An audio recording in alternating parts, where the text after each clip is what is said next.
Hello, all my merrymakers. I am Becca, and welcome to Start Stitching Saturday. Um, to everybody who's been coming back to this segment, I very much appreciate it. To anybody new here, you're starting at the wrong place because I think this is going to be number 4 in this series.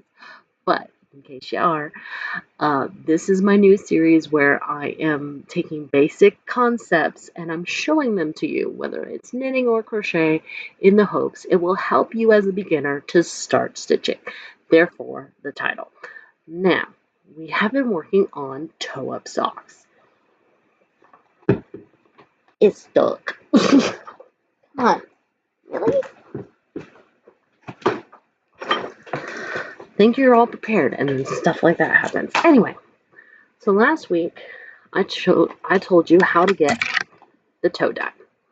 Da, da, da, da, da, da, da. So now we're at the body of the foot, and you need to know how long to make your sock before you start thinking about where do I need to put my heel on this thing. So much like our very first video, this is going to be very heavy on me talking to you versus me showing you, hey, you are knitting in the round for who knows how long. Now, I have been making this out of worsted weight yarn, and I'm making this for my daughter, who wears a size 1 big kid. Okay, so her feet are not very big, versus if I were making socks for myself in sock weight yarn, I'd be knitting forever because my feet are much bigger and that yarn is much smaller. So you may be asking, how do I know how long to? And a lot of this has to do with how big is the foot. There are a couple of ways to figure this out. And I'm going to show you 2 of them and then talk about a third. Okay? So first things first, if you know the person really well, ask to borrow one of their socks. I know that sounds, as soon as I say it, it's like, oh yeah, I can base my sock off a sock. I would definitely say, like, since this is for my daughter, and I know that I'm making a mess. I know this sock fits her, but it just fits her. So I'm probably going to make my sock a little bit longer. But if I measure this, and I don't stretch out the sock, it is about 7 inches long. Okay? And then, where did my sock go? Oh, it's still in my lap. With just a little comparison, again, not stretched out. This is a very mass-produced sock. We're looking at almost 8 inches for me. So, I don't know if you noticed, when I measured, I put the tip of the sock at the 1 inch mark. And again, that's just to allow for some differentiate in the fact that this is really condensed and stretches a whole lot. I can tell you from experience that my foot is, in fact, 8 inches. So that's one way to measure. Another way to measure is, or get that measurement, I should say, is to search it online. Now, if you put in your search bar, whichever your preference is, shoe size chart, you can, oh, that is horrible. Let's turn that down a little bit more. Can you see it now? Nope, still horrible. Here we go. You can get something that looks like this. Now, I'm going to turn the brightness back up because I can't read it here in real life. So, for example, I wear a size 8.5, 9. So if I go down here, it says in inches, my foot is actually about 9.5 or 9.7 to 9.9 inches long. So that's actually a lot bigger than what I said, even with the difference in the socks. And then it doesn't have the kid size on here. The smallest size it has on here is a 4, and the inches there is 8.1. And I think I got a 7. So, and then the last way to get that measurement, it would be require you to be a little bit more hands-on with the person, because what you want them to do is to be either barefoot or have a form-fitting sock, not a thick sock, on their foot. They then step on a piece of paper with their full length, and you trace an outline of their foot, and then you measure that. And that will give you a much more accurate measurement of that foot. Now, what does this all mean? So,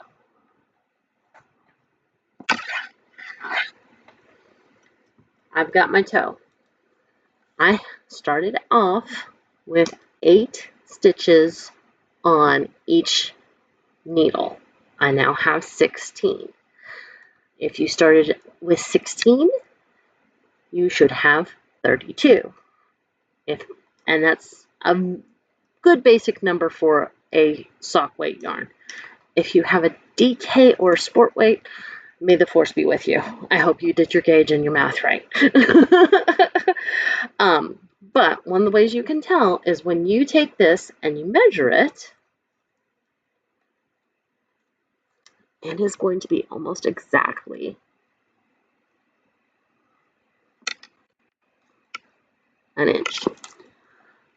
And that's going to be the same for your heel when you're done. So you've got an inch for your toe and an inch from your heel, and in between is how big the body of your sock should be. So for example, my foot is, let's just say for kicks and giggles, 9.5 inches long. That means that if I were making a sock for myself, I would be knitting for 8 more inches, if not a little bit more, before I even was thinking. No, 7 inches. See, that math is tricky. Tricksy maths.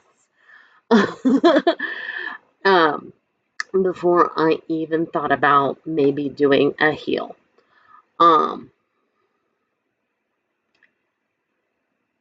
Now, like I said, when I measured my daughter's foot, it was about 7 inches. And that sock was about 7 inches. So we're going to say it was 7 inches. So that means between my toe and my sock, minus 2, I'm only knitting for 5 inches. So I'm probably going to put in, let's see, how many, do I have a gauge for, well, anyway, I can either measure it with this, every so often to see if I've reached that, or I had my sock measurer. There it is. Like it was just here. I highly advise, if you are serious about making socks, especially socks with heels and not tube socks, to get yourself a sock measuring tool. Now, I bought this set from thesockruler.com. I am not affiliated or sponsored, but that's where I got mine.